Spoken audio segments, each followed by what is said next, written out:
Hi అండి. నమస్తే. నేను మీ Lakshmi. Welcome back to our channel. ఈరోజు మనం చేయబోయే రెసిపీ వచ్చేసి సింపుల్ అండ్ టేస్టీ అయిన పల్లీ చాట్ అండి. చాలా హెల్తీ ఈ పల్లీ చాట్ అనేది. పిల్లల నుంచి పెద్దల వరకు అందరూ ఇష్టంగా తింటారు. ఇలా చేసినామంటే ఈవినింగ్ స్నాక్స్ లాగైనా లేదా ఏదైనా తినాలనిపించినప్పుడు ఇంట్లో ఉండే వాటిలతోనే ఇలా సింపుల్‌గా చేసుకోవచ్చు.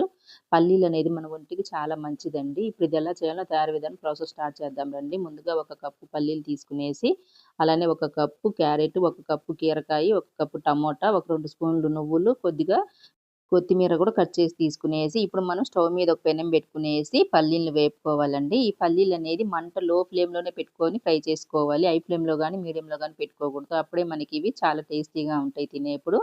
పల్లీలంతా ఇలా బాగా వేగిపోయినాయి గదా!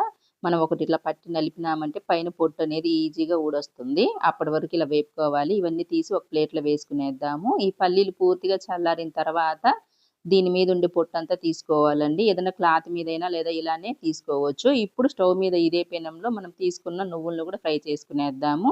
నువ్వులనేది ఆప్షనల్ అండి. మీకు నచ్చితే వేసుకోవచ్చు, లేకపోతే లేదు. ఈ నువ్వులు కూడా ఇలా బాగా ఫ్రై అయిన తర్వాత నువ్వులను కూడా ఒక ప్లేట్‌లో వేసుకునేసి, ఇప్పుడు మనం పల్లీలు పూర్తిగా చల్లారిన తర్వాత పొట్టు తీసి ఇలా పెట్టుకున్నాం గదా! ఇప్పుడు వీటిని పక్కన పెట్టుకునేసి స్టవ్ మీద ఒక బాండిల్ పెట్టుకునేసి, ఇందులోకి ఒక అర టీ స్పూను నూనె వేసుకోవాలండి. నూనె ఎక్కువ అవసరం లేదు. అలానే కొద్దిగా కరివేపాకు వేసుకునేసి, కరివేపాకంతా బాగా క్రిస్పీగా వేగేంత వరకు ఇలా వేపుకోవాలి.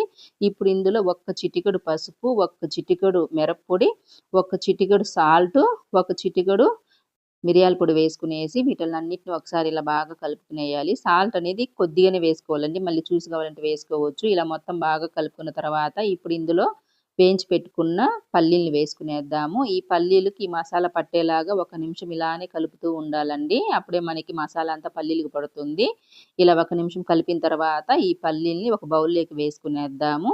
ఇలా బౌల్‌లో వేసిన తర్వాత మనం వేయించి పెట్టుకున్న నువ్వులు, అలానే ఒక అరకప్పు సన్నగా తరుక్కున్న ఉల్లిపాయలు వేసుకునేస్తాము. అలానే ఇప్పుడు మనం తరిగి పెట్టుకున్న క్యారెట్ ముక్కలు కూడా కప్పు కొలతతో చూపిస్తా ఉన్నాను చూడండి. అరకప్పు, అరకప్పు వచ్చినాయి. అరకప్పు క్యారెట్, అరకప్పు కీరకాయ, అరకప్పు టమాటా ముక్కలు వేసుకునేసి వీటిలన్నిటిని ఒకసారి ఇలా కలుపుకునేయాలి. మనకి కరివేపాకు ఫ్రై అయిపోయింది కదా! అది ఇలా నలిపి వేసుకునేస్తే తినేప్పుడు చాలా టేస్టీగా అనిపిస్తుందండి. ఇలా మొత్తం వేసుకున్నాక ఇప్పుడు ఇందులో కొద్దిగా తరిగి పెట్టుకున్న కొత్తిమీరను కూడా వేసుకునేసి, ఈ కొత్తిమీరను కూడా ఇట్లా ఒకసారి కలిపేసి ఇప్పుడు ఇందులో ఒక అరదబ్బ నిమ్మకాయ పిండి వేసుకోవాలి. నిమ్మకాయ ఎక్కువ వేసుకోకూడదండి. కొద్దిగా వేసుకోవాలి. ఇలా నిమ్మకాయ రసం కూడా వేసుకున్న తర్వాత ఒకసారి ఇలా స్పూన్‌తో మొత్తం కలుపుకునేయాలి. ఇది పుల్ల పుల్లంగా, కారంగా సూపర్‌గా ఉంటుందండి. ఇది వెంటనే తింటే మనకి పల్లి టేస్ట్ అనేది తెలుస్తుంది. కొద్దిసేపు పక్కన పెట్టుకొని తిన్నామంటే కొంచెం మెత్తగా అవుతుందండి. కాబట్టి చేసుకున్న వెంటనే తినేయండి. చాలా టేస్టీగా అనిపిస్తుంది. సూపర్‌గా ఉంటుంది. హెల్త్ పరంగా కూడా చాలా మంచిదండి ఈ పల్లి చాట్ అనేది. ఈ వీడియో గనక నచ్చితే లైక్ చేయండి, షేర్ చేయండి. మరిన్ని రెసిపీస్ కోసం మన ఛానల్‌ని సబ్స్క్రైబ్ చేసుకొని పక్కనే ఉండే బెల్ ఐకాన్‌ని క్లిక్ చేసినారంటే నేను పెట్టే వీడియోలు మిస్ అవ్వకుండా చూడడానికి. ఈ పల్లీ చాట్ మీలో ఎంతమందికి తెలుసో అలానే ఎంతమందికి నచ్చిందో కింద కామెంట్‌లో చెప్పండి. నచ్చితే ఒక లైక్ చేయండి.